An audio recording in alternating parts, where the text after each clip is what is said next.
दोस्तों कैसे हैं आप लोग। उम्मीद करता हूं कि बेहतर होंगे। और आइए अपन बात करते हैं साइंस की। जनरल साइंस के कौन से क्वेश्चन हमारे लिए इंपॉर्टेंट होंगे, अपन उनकी आज चर्चा करेंगे। देखिए, मैंने क्वेश्चन आंसर की सीरीज इसीलिए लेके आया कि जिससे आपका पूरा एक बार रिवाइज हो जाए। मेरी कोशिश है मैक्सिमम क्वेश्चन देने की और मैक्सिमम क्वेश्चन के साथ आपको मैक्सिमम बेनिफिट देने की। क्लियर हो गई बात? चलिए स्टार्ट करते हैं आज का लेक्चर। सबसे पहली बात करते हैं प्रकाश के तरंगदैर्घ्य वेवलेंथ के मापने की इकाई क्या है। वेवलेंथ को मेजर हम कैसे करेंगे, अपन इसकी बात करते हैं। तो उसको मेजर करने की जो यूनिट है वो है, ध्यान रखिएगा, एंगस्ट्रॉम। क्लियर हो गई बात? और उसका सिंबल क्या है, ये ए। क्लियर हो गई बात? बहुत ज्यादा इंपॉर्टेंट है वेवलेंथ के। देखिए, बहुत ही छोटे छोटे क्वेश्चंस होते हैं और हमसे पूछे जाते हैं और हम अक्सर ध्यान नहीं देते। क्लियर हो गई बात? आइए अगली बात करते हैं। विद्युत विभवांतर पोटेंशियल डिफरेंस को मापने की इकाई क्या है, पोटेंशियल डिफरेंस को मेजर करने की यूनिट क्या है। तो ये भी आपको ध्यान रखना है, वोल्ट है। क्या है पोटेंशियल डिफरेंस को मेजर करने की यूनिट, ध्यान रखिएगा, वोल्ट। क्लियर? अगली बात, ध्वनि ऊर्जा को विद्युत ऊर्जा में, मतलब क्या है, साउंड एनर्जी को इलेक्ट्रिक एनर्जी में रूपांतरित कन्वर्ट करने के लिए कौन से उपकरण का प्रयोग किया जाता है। ये आप लोग रोज करते हैं, माइक्रोफोन का यूज। क्लियर हो गई बात? तो ये माइक्रोफोन है इसका आंसर, बहुत ध्यान दीजिएगा। क्लियर हो गई बात? आप क्या कर रहे हो, साउंड एनर्जी को इलेक्ट्रिक एनर्जी के अंदर कन्वर्ट कर रहे हो। क्लियर? अगली बात करते हैं, जल की बूंद का गोलाकार होने का कारण क्या है। मतलब अगर अपन देखते हैं कि जो पानी गिर रहा है, वर्षा होती है, तो वो गोल क्यों होती है। एमपीपीएससी ये क्वेश्चन एक बार पूछ चुका है और इसका आंसर है सरफेस टेंशन, पृष्ठ तनाव। क्लियर हो गई बात? बहुत ज्यादा इंपॉर्टेंट बात है, ध्यान रखना है आपको। अगली बात करते हैं, वह न्यूनतम वेग जिससे किसी वस्तु को पृथ्वी की सतह से ऊपर की ओर फेंकने पर वस्तु पृथ्वी के गुरुत्व क्षेत्र से बाहर निकल जाती है, क्या कहलाता है। मतलब क्या है, अगर हम किसी भी चीज को ऐसा फेंकें कि पृथ्वी के ग्रेविटेशनल एरिया से क्या हो जाए, क्रॉस कर जाए, तो क्या कहलाएगा वो, ध्यान रखिएगा, उसको हम कहेंगे एस्केप वेलोसिटी। क्लियर हो गई बात? और एस्केप वेलोसिटी कितनी है, 11.2 किलोमीटर। क्लियर हो गई बात? अगर आप उतनी स्पीड से कोई भी चीज फेंकते हो पर सेकंड की स्पीड से, तभी वो पृथ्वी को क्या कर पाएगी, अर्थ को क्या कर पाएगी, क्रॉस कर पाएगी। क्लियर हो गई बात? ये होता है एस्केप वेलोसिटी, पलायन वेग। अगली बात करते हैं, ऐसी तरंगे, ऐसी वेव जिनके संचरण में, मतलब क्या होना है, जब वो क्या करेंगी, मूव करेंगी। तो संचरण मतलब मूव करना, संचरण के लिए माध्यम की आवश्यकता नहीं होती, उन्हें क्या कहेंगे, ऐसी वेव्स जिनको क्या करना है, किसी भी मीडियम की जरूरत नहीं होती क्या करने के लिए, ट्रेवल करने के लिए, उसको हम कहेंगे इलेक्ट्रोमैग्नेटिक वेव्स। बहुत ज्यादा इंपॉर्टेंट क्वेश्चन है, ध्यान रखिएगा। मतलब वैक्यूम के अंदर भी अगर कोई चलेगी, कौन सी वेव्स चलेंगी, इलेक्ट्रोमैग्नेटिक वेव्स। क्लियर हो गई बात? आइए अगली बात करते हैं, वह तापक्रम, वो टेम्परेचर जहां सेल्सियस और फ़ारेनहाइट दोनों क्या होंगे, सेम होंगे। आपको टेम्परेचर बताना है वेयर सेल्सियस का जो मान है और फ़ारेनहाइट की जो वैल्यू है, दोनों क्या रहे, सेम रहे। तो ध्यान रखिएगा, -40 डिग्री सेल्सियस। बहुत इंपॉर्टेंट है ये क्वेश्चन, एमपीपीएससी का फेवरेट क्वेश्चन है। अगली बात करते हैं, प्रोकैरियोटिक कोशिकाओं में श्वसन का कार्य करता है, कौन करता है, बहुत इंपॉर्टेंट है, ध्यान रखिएगा। हमें यह बताना है कि प्रोकैरियोटिक क्या करते हैं, सांस कैसे लेते हैं, ये बात है, ब्रीदिंग कैसे करते हैं। तो ध्यान रखिएगा, मीजोजोम के माध्यम से। किसके माध्यम से, मीजोजोम के, by the using mesosome. Clear हो गई बात? आइए अगली बात करते हैं, समतल दर्पण की अपन बात कर रहे हैं, प्लेन मिरर की बात कर रहे हैं। वक्रता त्रिज्या, रेडियस ऑफ कर्वेचर कब कहां पे होती है, ये ध्यान देना है आपको। प्लेन मिरर के अंदर रेडियस ऑफ कर्वेचर कहां होता है, तो ध्यान रखिएगा, अनंत में होता है। क्लियर हो गई बात? इनफाइनाइट में होता है, बहुत इंपॉर्टेंट है। क्लियर? अगली बात करते हैं, इलेक्ट्रॉन सूक्ष्मदर्शी, टॉर्च, सर्च लाइट, वाहनों की हेडलाइट में क्या उपयोग होता है। मतलब क्या है, अपन किसमें, माइक्रोस्कोप के अंदर, सर्च लाइट के अंदर, टॉर्च इंजन के अंदर, और जो हमारी व्हीकल्स होते हैं उनके हेडलाइट्स में किसका यूज करते हैं। तो ध्यान रखिएगा, कॉनकेव मिरर का, अवतल दर्पण का यूज करते हैं, जिससे चीजें कैसी दिखें, बड़ी दिखें। क्लियर हो गई बात? आइए अगली बात करते हैं, परम शून्य ताप, एब्सोल्यूट जीरो टेम्परेचर किसे कहा जाता है, यह भी ध्यान रखना है आपको। तो -273.15 डिग्री सेल्सियस। अक्सर आप लोग सिर्फ इतना पढ़ते हो, -273 डिग्री सेल्सियस। आपको यह भी ध्यान देना है, -273.15 डिग्री सेल्सियस को कहा जाता है एब्सोल्यूट जीरो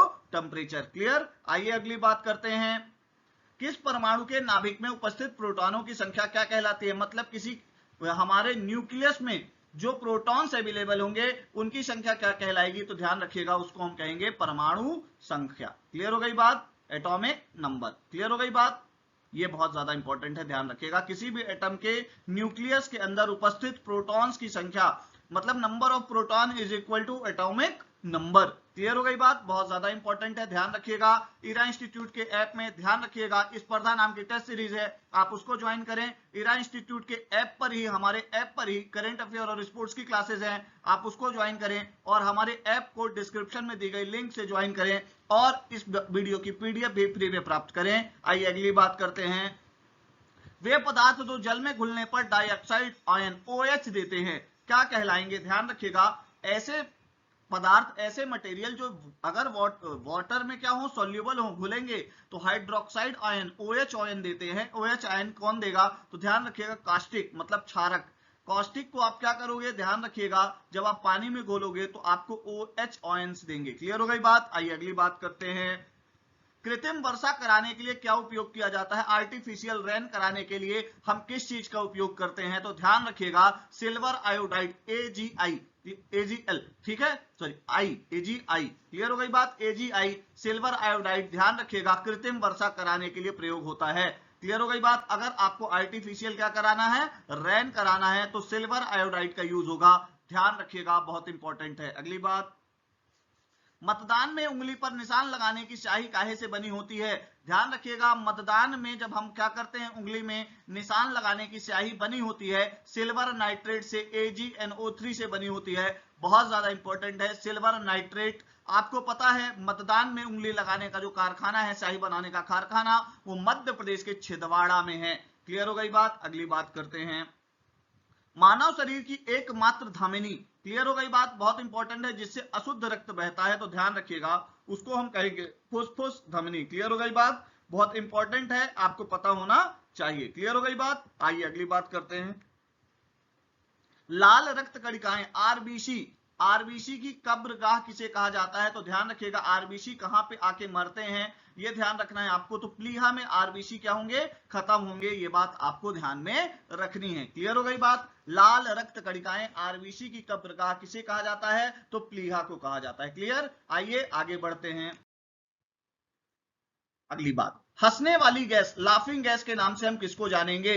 तो नाइट्रस ऑक्साइड NO2। क्लियर हो गई बात, ऑक्साइड है, नाइट्रस ऑक्साइड को हम कैसे मानेंगे? हंसने वाली गैस मानेंगे, NO को, नाइट्रस ऑक्साइड को। क्लियर हो गई बात, लाफिंग गैस मानेंगे हम, ठीक है, ध्यान रखिएगा। नाइट्रस ऑक्साइड बहुत ज्यादा जरूरी है, ये निश्चेतक का काम भी करती है, मतलब बेहोश करने के काम भी आती है। अगली बात करते हैं, फलों को पकाने में उपयोग आने वाला रसायन कौन सा है? मतलब अगर हमें अपने फलों को पकाना है तो हम उसमें कौन सा केमिकल यूज करेंगे? बहुत ज्यादा इंपॉर्टेंट बात है, ध्यान रखिएगा। तो हम किसका यूज करेंगे? एथिलीन, कैल्शियम कार्बाइड और एथीफोन का। क्लियर हो गई बात, ये तीन चीजें हैं, एथिलीन और कैल्शियम कार्बाइड, ये दो चीज जरूर याद रखिएगा। हम फल को पकाने के लिए इसका प्रयोग करते हैं, इसका यूज करते हैं। क्लियर। आइए अगली बात करते हैं। जंतु जगत का सबसे बड़ा संघ मतलब क्या है? अब हमें यह बताना है कि आर्थोपेडा जो है वो सबसे बड़ा क्या है? जंतु जगत का, हमारे एनिमल किंगडम का सबसे बड़ा क्या है? ग्रुप है। क्लियर हो गई बात, सबसे बड़ा संघ है, मतलब यहां होता है ग्रुप की बात कर रहे हैं जंतु जगत के अंदर, तो वो क्या है? ऑर्थोपेडा है। क्लियर हो गई बात। आइए अगली बात करते हैं। सूक्ष्म जीवाणुओं से प्राप्त वे तत्व जिनका उपयोग सूक्ष्म जीवाणुओं को नष्ट करने के लिए क्या कहा जाता है? उसको हम कहते हैं प्रतिजैविक। क्लियर हो गई बात, मतलब क्या कहेंगे हम? ध्यान रखिएगा, प्रतिजैविक। अगर हम अपने सूक्ष्म जीवाणुओं को, है ना, अपने बैक्टीरिया को मारने के लिए जिसका यूज करेंगे उसको हम क्या कहेंगे? प्रतिजैविक। क्लियर हो गई बात। अगली बात करते हैं। मानव शरीर में पाई जाने वाली सबसे बड़ी कोशिका कौन सी है? ये आपको पता होगा, ओवम। क्लियर हो गई बात, ये इंपॉर्टेंट है, ये बात ध्यान रखना है। मानव शरीर में पाई जाने वाली सबसे बड़ी कोशिका कौन सी है? ओवम, अंडाणु जिसको आप कहते हैं। क्लियर। आइए अगली बात करते हैं। टमाटर के लाल रंग के लिए क्या उत्तरदायी है? भैया टमाटर का लाल रंग क्यों होता है? तो आप पढ़ते हो इसको बहुत आसानी से, इसको होता है लाइकोपिन के कारण। किसके कारण होता है? लाइकोपिन के कारण। क्लियर हो गई बात। एक ना एक क्वेश्चन यहां से जरूर आता है, ध्यान रखिएगा, आपसे पूछा जा सकता है कि गाजर का कलर किसके कारण होता है, चुकंदर का कलर किसके कारण होता है। क्लियर। तो अभी टमाटर का कलर किसके कारण? लाइकोपिन के कारण। क्लियर। आइए इसी सेगमेंट में अगले क्वेश्चन पर बात करते हैं। मानव शरीर का वह आंतरिक भाग, internal part of human body, जिससे पाचन क्रिया नहीं होती, मतलब जो पाचन क्रिया के अंदर भाग नहीं लेता, लेकिन इसका कार्य क्या है, जल खनिज व औषधियों का अवशोषण करना, मतलब वाटर को ऑब्जर्व करना, मिनरल्स को ऑब्जर्व करना और मेडिसिन को ऑब्जर्व करना।